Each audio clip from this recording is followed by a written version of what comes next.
pemerintah kan yakin nih Pak pertumbuhan ekonomi berada di kisaran 5%. Tapi tidakkah muluk nggak sih Pak kalau mematok pertumbuhan ekonomi hampir sama saat kondisi normal?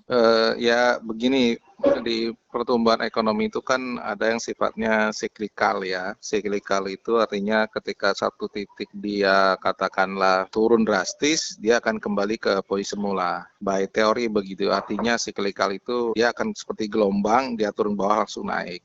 Tetapi apakah sama dengan sebelum pandemi? Jelas berbeda. By growth itu bisa saja 4,5 sampai 5%.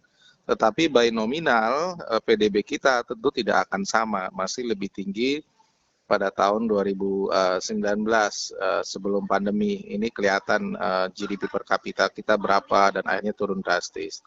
Nah, pertumbuhan yang terjadi adalah dibandingkan pada saat pandemi dan 2020 pandemi kan turun drastis. Iya. Nah, naiknya itu adalah ketika dibandingkan pada saat pandemi tentu akan ada peningkatan, tetapi tidak akan lebih besar dibandingkan sebelum pandemi khususnya 2019 begitu Mbak. Jadi memungkinkan terjadi bisa seperti itu begitu. Tapi seberapa realistiskah angka pertumbuhan 5%? Nah, ini yang kami melihat kayaknya terlalu berat begitu ya. Ada yang kita berat lah. Kita menyatakan tidak mungkin 5% tercapai. Yang pertama tentu saja bahwa pandeminya ini masih relatif tinggi begitu ya. Iya. Karena pandemi kita relatif tinggi, angka ininya belum turun juga, itu pasti mengakibatkan aktivitas fisik, mobilitas fisik masih terganggu, sehingga karena aktivitas terganggu, beberapa sektor ekonomi dan juga di konsumsi terutama itu nggak cepat pulih begitu.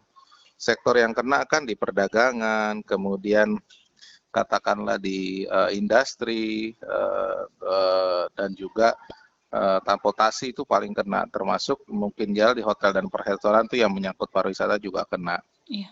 Kalau pertanian, keuangan, kemudian katakanlah di sektor telekomunikasi positif bagus. Artinya apa?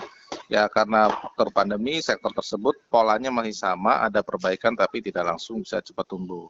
Iya. Yang kedua tentu saja faktor vaksin gitu ya. Iya. Vaksin ini meskipun tidak serta-merta katakanlah menyelesaikan pandeminya, tapi orang memberikan semangat optimisme. Nah, kita tahu bahwa Pak Presiden sudah sampaikan juga bahwa vaksin bukan berarti tersedia dengan cepat, itu ada faktor ketersediaan dari negara lain. Iya.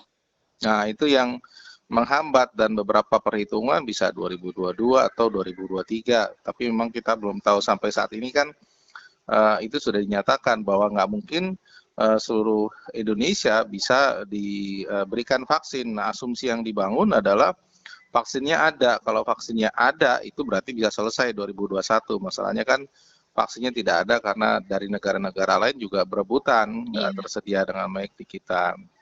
Nah, yang ketiga adalah proses pemulihan ekonomi. Nah, proses pemulihan ekonomi itu nggak bisa langsung loncat ketika sektor ekonomi kita kemarin terhitnya cukup dalam begitu ya. Terutama di sektor pergudangan, kemudian katakanlah industri itu kan kontraksinya cukup besar begitu. Nah, ketika kontraksi besar, ngelihat siklusnya masih sektor itu nggak cepat, otomatis dia nggak akan tumbuh cepat. Itu yang menyebabkan kami berkeyakinan masih di negatif ya, -1 di triwulan pertama 2021. Secara overall kita memprediksi indef itu 3% di tahun 2021 lebih rendah daripada proyeksi pemerintah. Iya. Gitu.